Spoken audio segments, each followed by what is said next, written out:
Hello नमस्कार, मैं हूं तनसुख पालीवाल और लिंकिंग लॉस आपके अपने इस चैनल पर आप सभी का स्वागत और वेलकम। मेरे बैकग्राउंड के अंदर आप एक इमेज देख पा रहे हैं। ये है गुजरात अहमदाबाद के अंदर DCP of cyber crime Lavina Sinha ma'am. इन्होंने एएनआई जो कि एक न्यूज़ चैनल है नेशनल लेवल का, उनको एक बाइट दी, उनको एक इन्फॉर्मेशन दिया कि अमूल तो आपने नाम सुना होगा ना, तो अमूल ने एक एफआईआर दर्ज करवाई है और एफआईआर दर्ज करवाई है बीएनएस के सेक्शन 336 यानी कि फॉर्जरी कोड रचना को लेकर।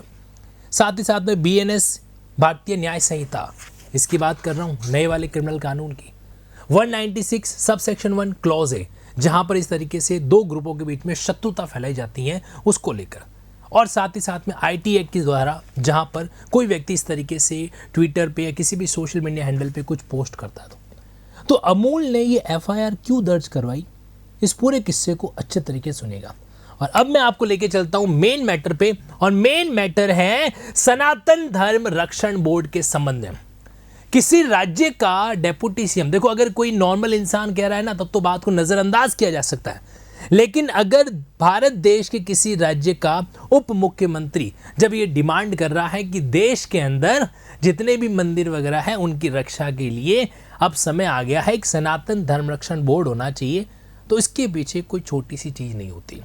कहा जाता है ना कि बिना आग के धुआं नहीं उठता, तो ठीक उसी तरीके से ऐसा ही है ये मामला। और इसी कंट्रोवर्सी को मैं आपके सामने कुछ मिनटों के अंदर एक्सप्लेन करने वाला हूँ। क्या हुआ, किस तरीके से हुआ और कहाँ पे किसकी गलती रही, क्या नहीं रही, ये विश्लेषण इस पूरे वीडियो के दौरान शायद आप अपने विवेक को इस्तेमाल करते हुए कर पाएँ।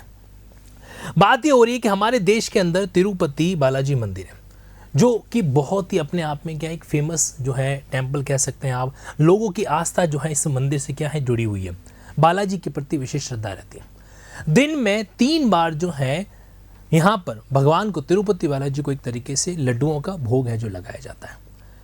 अब ये जो लड्डुओं का भोग लगाया जाता है, ये वही लड्डू है जब राम मंदिर की स्थापना हुई अयोध्या के अंदर, तो इस तरीके से 3 क्विंटल वगैरह लड्डू जो है इस तरह बंटवाए गए भक्तों के अंदर। और श्रद्धा जो अपार है इस मंदिर के प्रति लोगों की, उसको तो शब्दों में बयां भी नहीं किया जा सकता। मामला ये है कि इस समय पवन कल्याण एक ऐसा शख्स जिसने आंध्र प्रदेश की राजनीति को एक अलग ही छोर पे हिला के रख दिया था, जो कि साउथ की मूवी के एक्टर भी रह चुके हैं, लेकिन अब इस मुद्दे के अंदर उनका एक रोल अलग है। यहाँ पर बात यह है कि पवन कल्याण ने एक स्टेटमेंट दिया और वो स्टेटमेंट जुड़ा हुआ था तिरुपति मंदिर के अंदर जो लड्डुओं की सप्लाई होती है ना, लड्डुओं को बनाने के लिए जो इंग्रेडिएंट की सप्लाई होती है, जैसे खासकर मैं बात कर रहा हूँ यहाँ पर घी वो एलिमेंट जिससे अपन लड्डुओं को इस तरीके से तैयार है जो करते हैं, तो घी की जो सप्लाई होती है उसको लेकर तथाकथित रूप से इनका मैं एक पोस्ट जो है वो आपको दिखाता हूँ, ताकि इस वीडियो के प्रति आपका जो विश्वास है, ऑथेंटिसिटी है, वो और मजबूत है जो हो सके। ये पवन कल्याण का ऑफिशियल ट्वीट है। इस ट्वीट में उन्होंने कहा कि we are all deeply disturbed with the finding of animal fat, that is fish oil, pork fat and beef fat mixed in Tirupati Balaji prasadam. Actual में क्या होता है, गुजरात बेस्ड एक लेबोरेटरी है जिसके पास एक सैंपल पहुंचता है और वो सैंपल कोई और नहीं, तिरुपति बालाजी मंदिर के अंदर चढ़ने वाले लड्डू के प्रसाद का सैंपल है। और उस गुजरात बेस्ड लेबोरेटरी की रिपोर्ट आती है कि उस लड्डू के अंदर जो है गौ बीफ यानी कि काऊ बीफ जो है उसका एलिमेंट, जो फिश ऑयल होता है उसका एलिमेंट जो है वो मिक्स है जो हो रखा है। और बस यहीं से शुरुआत हो जाती है एक बहुत बड़े अपने आप में आत्मविद्रोह की, क्योंकि जहां पर एक हिंदू राष्ट्र का तमगा भारत देश लेके बैठा है, वहां पर सनातन धर्म कह दीजिए कि किसी मंदिर के अंदर, वो भी इतने विशिष्ट मंदिर के अंदर, इस तरीके की लापरवाही कह दीजिए या फिर षड्यंत्र कह दीजिए, कैसे चल सकता है। अब यहाँ पर तीनों पक्ष भी जो है अलग अलग अपनी बात है जो कह रहे हैं, जैसे कि दैनिक भास्कर की रिपोर्ट में आपको बता रहा हूँ, जो तिरुमाला तिरुपति देवस्थानम ट्रस्ट है जो बना हुआ, जो कि क्या करता है, मंदिर की सारी एक्टिविटीज़ को एक तरीके से मैनेज है जो करता है, उसका ही कहना है कि लड्डू जिस घी से बनाए जा रहे थे उसके सैंपल के 4 लैब रिपोर्ट्स में जानवरों की चर्बी की कंफर्मेशन हुई है। मंदिर प्रबंधन के पास अपना लैब नहीं था, घी सप्लायर्स ने इसका फायदा उठाया। और इस तरीके से तो घी सप्लायर्स क्या वाकई में जानबूझ के ऐसा कर रहा था, या फिर क्या कहीं के पीछे से कुछ और ही एक बड़ा षड्यंत्र है जो वहां पे दिखाई दे रहा था। दूसरी तरफ तेलुगु देशम पार्टी, तो जो उसका ये कहना है कि जो पहले जो जगन रेड्डी की सरकार थी, पूर्व जगन सरकार ने तिरुपति मंदिर के लड्डू में इस्तेमाल होने वाले घी में जानवरों की चर्बी, फिश ऑयल मिलाया गया था। लैब रिपोर्ट में भी इसका जिक्र हुआ है। और वहीं पर यहाँ पर जो पुरानी सरकार, उनका क्या कहना है, एक तरीके से चंद्रबाबू नायडू जो कि वर्तमान में वहाँ के सीएम है, और डेप्यूटी सीएम कौन है वहाँ पे, पवन कल्याण। तो वाईएसआर कांग्रेस का कहना है कि चंद्रबाबू नायडू ने जुलाई की लैब रिपोर्ट दिखाई है, तब वे सीएम बन चुके थे, अब तक चुप क्यों रहे। नायडू जो है वो राजनीतिक फायदे के लिए भगवान का इस्तेमाल कर रहे हैं। खैर ये तो राजनीतिक स्टेटमेंट है, इनको हम नजरअंदाज भी कर दें, लेकिन इस बात को कैसे नजरअंदाज किया जा सकता है कि लड्डू में आखिर मांस यानी कि गौ बीफ वगैरह आया, फिश ऑयल आया, तो आया कैसे, ये सबसे बड़ा कंसर्न है। अब इसको लेकर क्या हुआ उसको भी आप जानने की कोशिश कीजिए। वापस मैं शुरुआत में आ जाता हूँ। यहाँ पर दूसरी तरफ यूनियन मिनिस्टर गिरिराज सिंह ने कहा है कि इस केस के अंदर सीबीआई इन्वेस्टिगेशन होना चाहिए। सेंट्रल ब्यूरो ऑफ इन्वेस्टिगेशन एक केंद्रीय इन्वेस्टिगेशन एजेंसी है जिस पर किसी भी राज्य सरकार का कंट्रोल है जो नहीं होता है, तो उनके द्वारा इस मामले के अंदर एक तरीके से इन्वेस्टिगेशन होना चाहिए। एक धुआं एक और जगह से उठ रहा है और वो है काशी मंदिर। तथाकथित रूप से ये भी कहा जा रहा है कि काशी मंदिर के अंदर भी जो प्रसाद चढ़ाया जा रहा है उसकी भी एक पुष्टि है जो की जानी चाहिए। आप सोचिए, आप भगवान के मंदिर में जा रहे हैं इस आस्था के साथ में, इस विश्वास के साथ में कि आप भगवान को जो अपने मन की सारी व्यथा बताएंगे, और वहाँ से जो प्रसाद मिलता है उसे भगवान का आशीर्वाद समझ के आप क्या करते हैं, ग्रहण करते हैं, अपने छोटे बच्चों को पिलाते हैं, मतलब उनको खिलाते हैं, और एक तरीके से जो है उनके आशीर्वाद को उनके जीवन के अंदर देते हैं। उस प्रसाद के मात्र ये प्रसाद नहीं होता है, एक तरीके से भगवान के आशीर्वाद का जो है संकेत माना जाता है, सबूत माना जाता है। ऐसे केस में ये वाली बात अपने आप में वाकई में क्या करती है, विरोधाभास क्रिएट है जो करती है। क्या वाकई में सनातन धर्म खतरे में?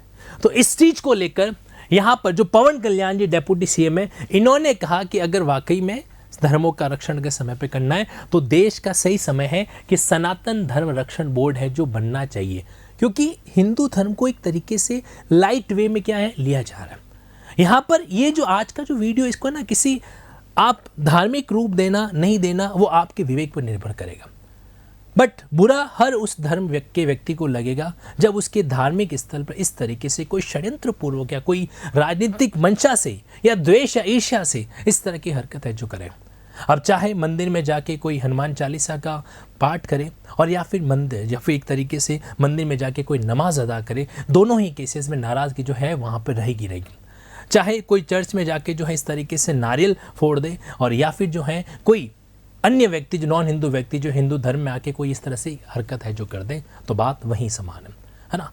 तो बस यही चीज़ थी जो अपने आप में एक षड्यंत्र का पाठ की जा रही है, और इसीलिए पवन कल्याण ने, देखो मैं आपको बताना चाहता हूँ कि ये जो पार्टी है तेलुगु देशम पार्टी, इसने केंद्र के अंदर सरकार बनाने के अंदर एक महत्वपूर्ण गठबंधन सहयोग है जो प्रोवाइड कर रखा है।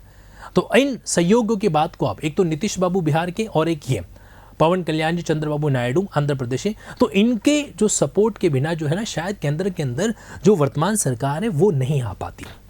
तो इनकी इस डिमांड को हो सकता है आगे जाके जो है तवज्जो है जो दी जाए। अब आ जाता हूं मैं मेन मुद्दे पर, जिस मुद्दे से हमने शुरुआत की थी। बात करते हैं Lavina Sinha ji DCP cyber crime Ahmedabad के उस पॉइंट को लेकर कि भाई यहाँ पे अमूल दूध का क्या लेना देना था।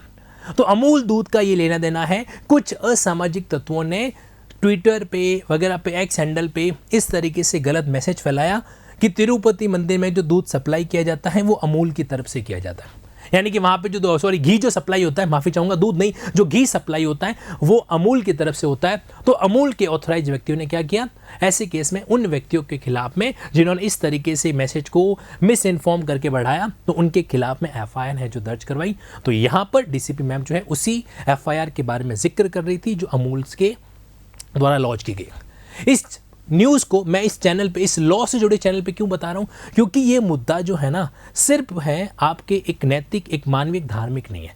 जब किसी मुद्दे के अंदर एफआईआर दर्ज हो जाती है, जब किसी मुद्दे के अंदर सेंट्रल ब्यूरो ऑफ इन्वेस्टिगेशन का जिक्र होता है, जब किसी मुद्दे में हाईकोर्ट को अप्रोच किया जाता है, जब किसी मुद्दे के अंदर किसी मिनिस्टर का इन्वॉल्वमेंट होता है, तो मुद्दा लॉ से प्रत्यक्ष अप्रत्यक्ष रूप से कनेक्ट है जो हो ही जाता है। और इस नए कानून भारतीय न्याय संहिता के तहत जो है ये जो धाराएं लगाएगी, 336 कह दीजिए, 196, 196, 1A कह दीजिए, आईटी एक्ट, इंफॉर्मेशन टेक्नोलॉजी सूचना प्रौद्योगिकी कानून है जो कह दीजिए, तो यहाँ पर ये मुद्दा मायने रखता है। तो इस खबर के बारे में आपका क्या कहना है? क्या वाकई में देश के अंदर सनातन धर्म रक्षण बोर्ड की ज़रूरत है, नहीं है? इस पर आप अपने विचार अभिव्यक्ति कमेंट बॉक्स में कर सकते हैं। बस इतना चाहता हूँ, सभी धर्मों का सम्मान हो और सभी धर्म आपस में पारस्परिक स्नेह से रहे। Thank you. जय हिंद, जय भारत।